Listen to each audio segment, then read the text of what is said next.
As Indian ultra-high net worth families reassess long-term wealth strategies, Dubai is increasingly being considered as a key global financial hub.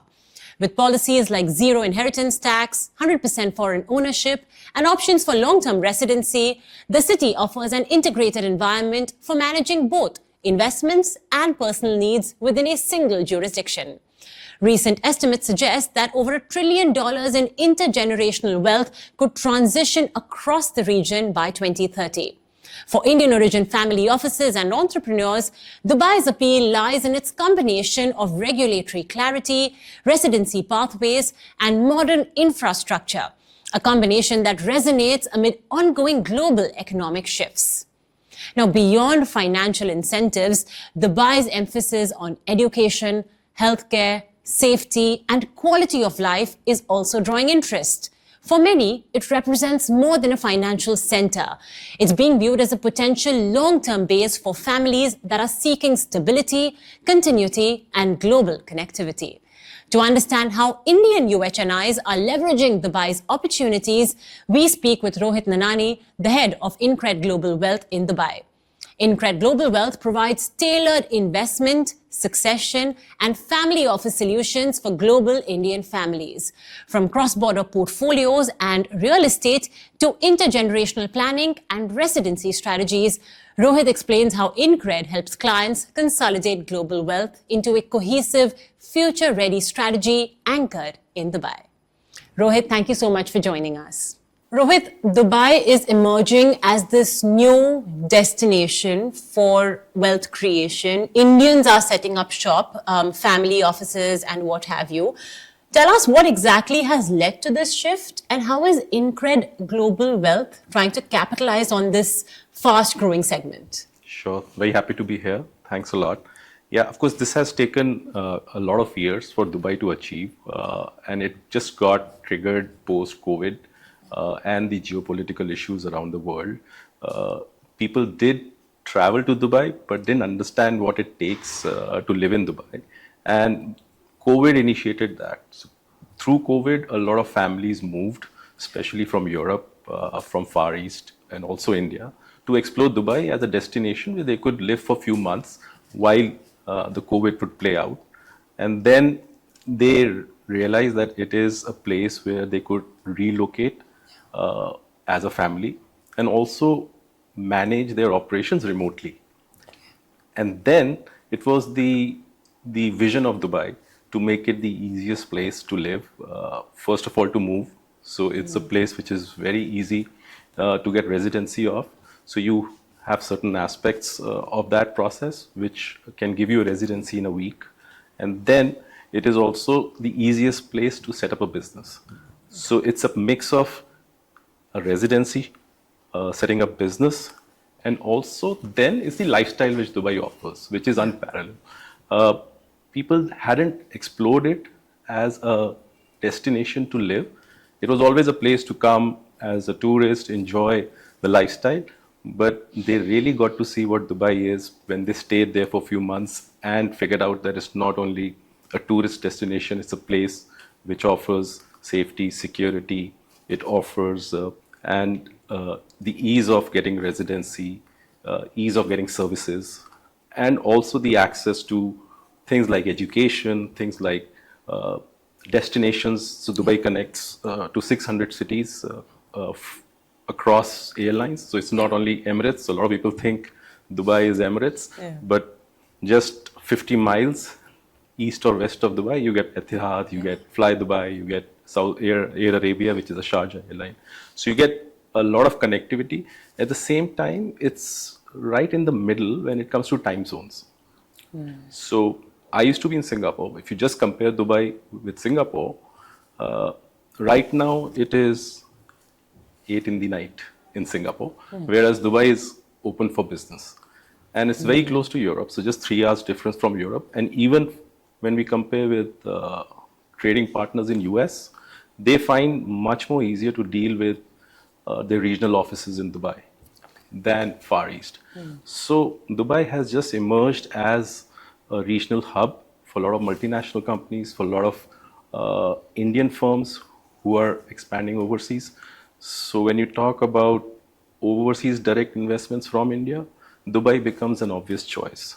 So it's a mix of a lot of things: connectivity, mobility, safety, security, ease of getting residencies, lifestyle which it offers to the rich, and then the fact that you can actually build an operating team and you can import talent.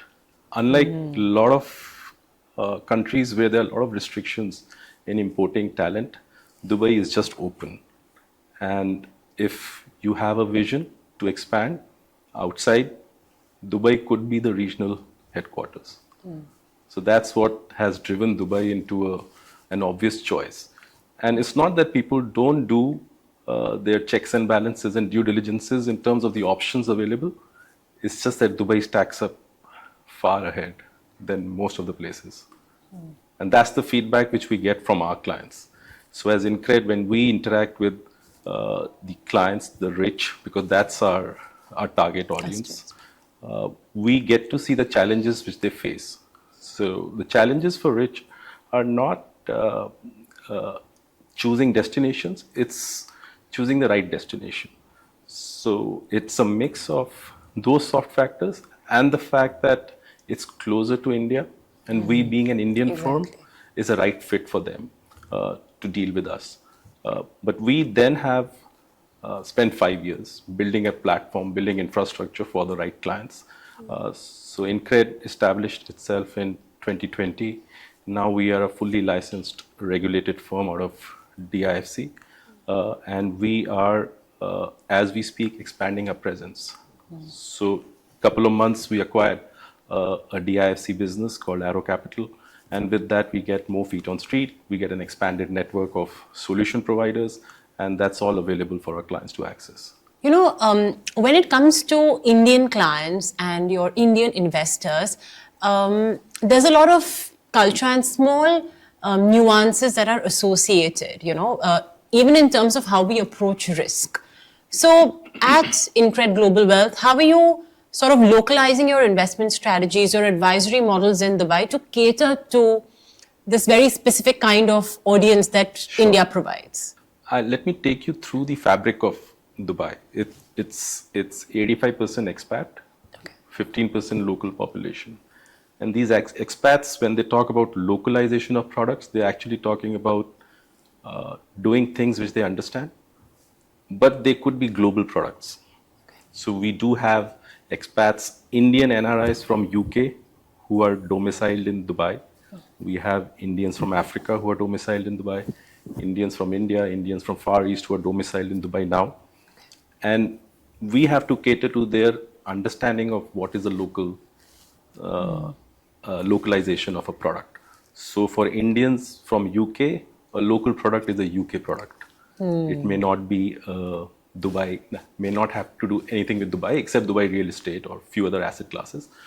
We also deal with local family offices. So for them, the definition of localization is Dubai, UAE, the asset classes in UAE, the listed markets in UAE, and they understand the local markets far more. So our effort is to have multi-jurisdictional capabilities because we understand our clients are from multi-jurisdictions. And we do not have everything in-house, but we have the capability to access the expertise. So we now increasingly are seeing even American Indians moving to Dubai. So we are trying to create our expertise in US. At the same time, we already have access to the best in class in US, because for them, the localization means access to the American markets, US, the American asset classes. So it's very relative when we talk about localization of products and services, especially when you are in a very multicultural and a multi-dimensional city like Dubai. Yeah.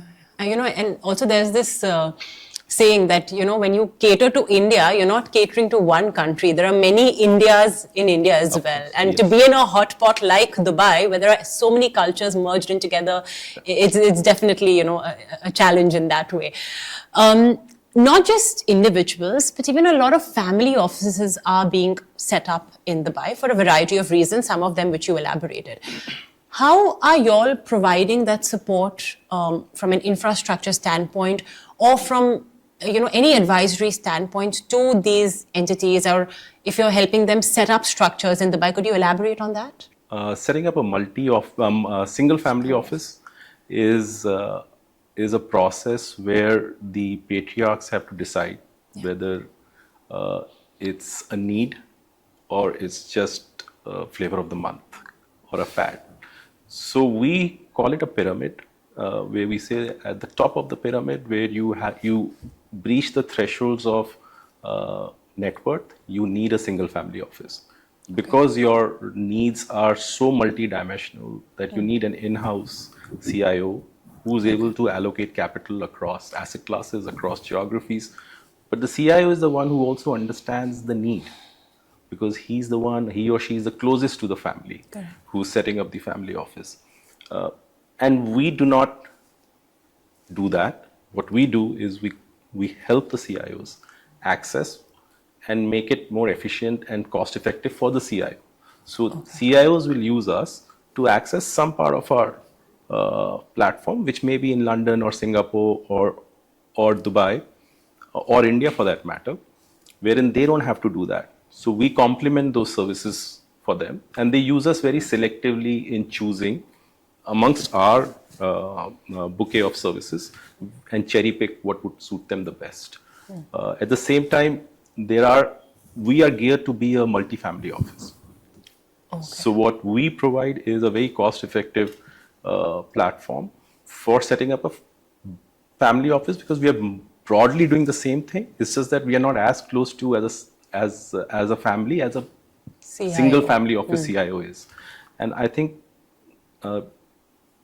given the fact that it's becoming so expensive to hire a senior CIO and then have a team and then have your own single family office, you need to have an understanding that there is a minimum threshold of assets which you need, which would want for a single family office. Otherwise, InCred is very geared to offer a multi-family office service, because we do offer estate planning, tax and legal advice, corporate finance, apart from the wealth management stack which we have.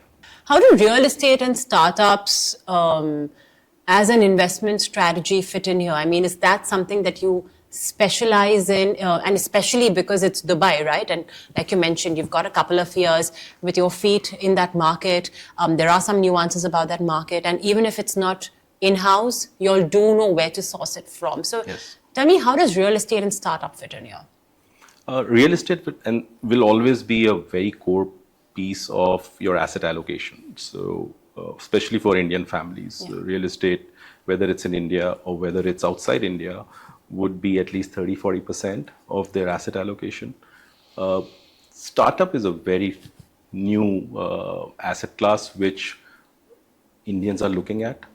But how we've defined our target segment is we look at what is the generation we are looking at. So when we are dealing with the first generation who's created wealth versus a second generation which is inheritor of the wealth, there is a stark difference, and we see a big gap in understanding.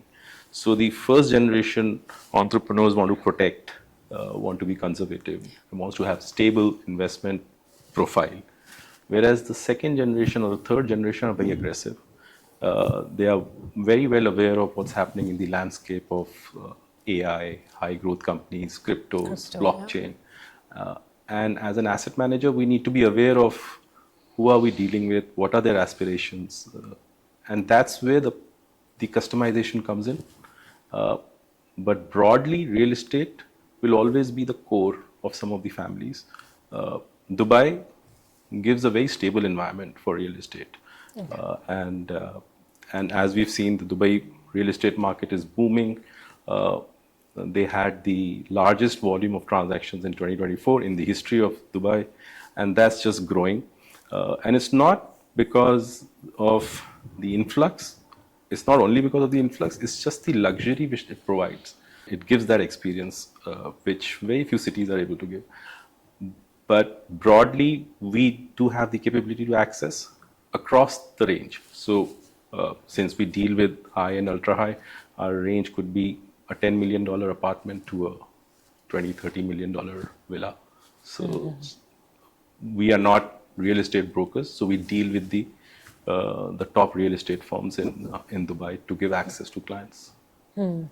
Okay. The startup environment, I would like to say something there. Sure, sure. Go ahead. So the startup environment is very exciting in Dubai. Dubai is not a place where you have 1.4 billion consumers. So it's a small, That's true, a small place, but it is high in value, low in volume. So there are certain segments of startups which are extremely successful, and they're solving for hospitality, food and beverage, tourism, travel. Now we are very excited about what's happening in Dubai on digital payments, on digital banks. The rulers are very careful about making sure they're not missing anything on technology.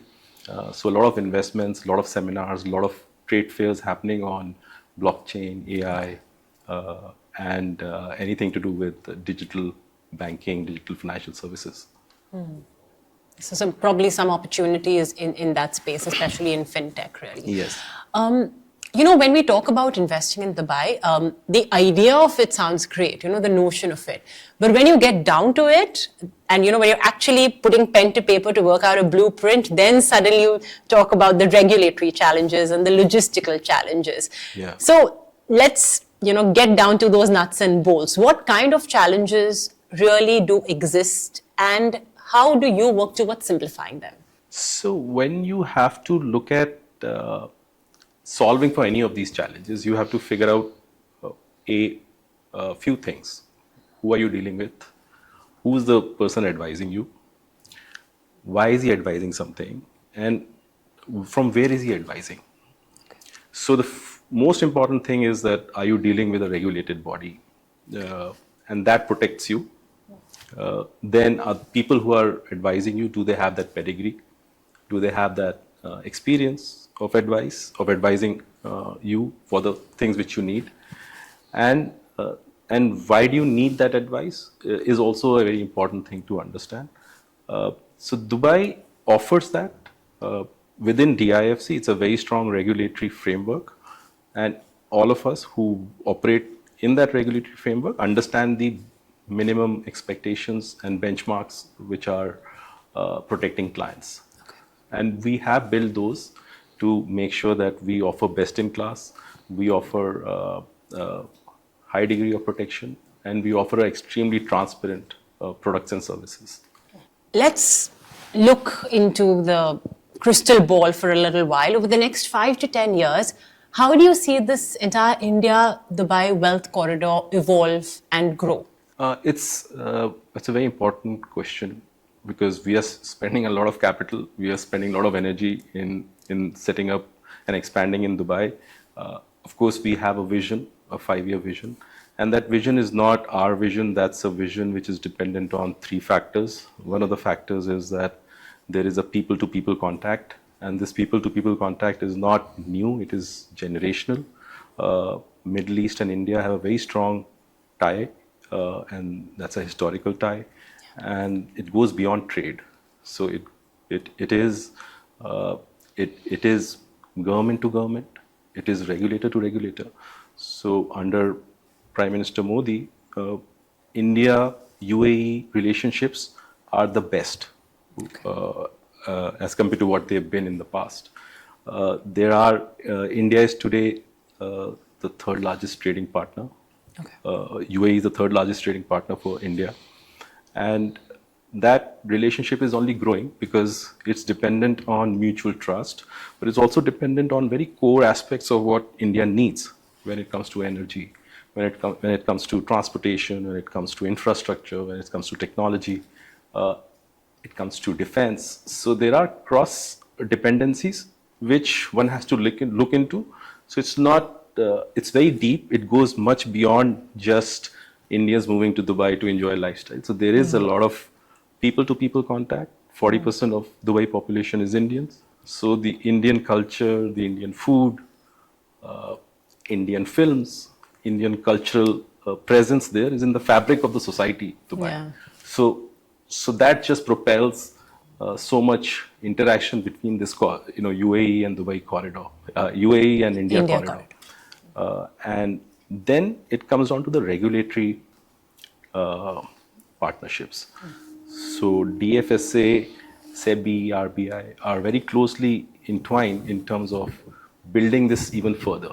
Okay. So we are, I think, in the right frame of setup to enjoy what's been done by the political setup, the people-to-people setup in this corridor.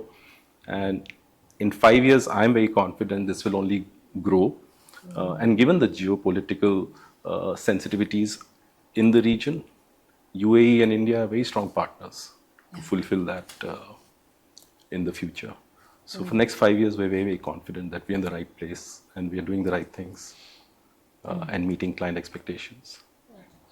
A strong partnership and also at close proximity. I mean, what more do you need, right? And Dubai, I guess, is the perfect recipe for an Indian today. And I think you've elaborated that very well. And also the position that InCred Global Wealth likes to take to cater to this growing partnership and wealth corridor. Thank you so much, Rohit, for this. Thanks a lot. Thanks for having me. As Indian wealth becomes increasingly global, Dubai is no longer just a relocation choice. It's a strategic base for legacy building. And with players like InCred Global Wealth shaping this evolution, Indian family offices and HNWIs are finding the tools, trust, and vision they need to thrive. If you found this conversation insightful, then don't forget to like, share, and subscribe for more perspectives at the intersection of wealth, vision, and global opportunity. Stay tuned for more insights and perspectives. Thank you for watching.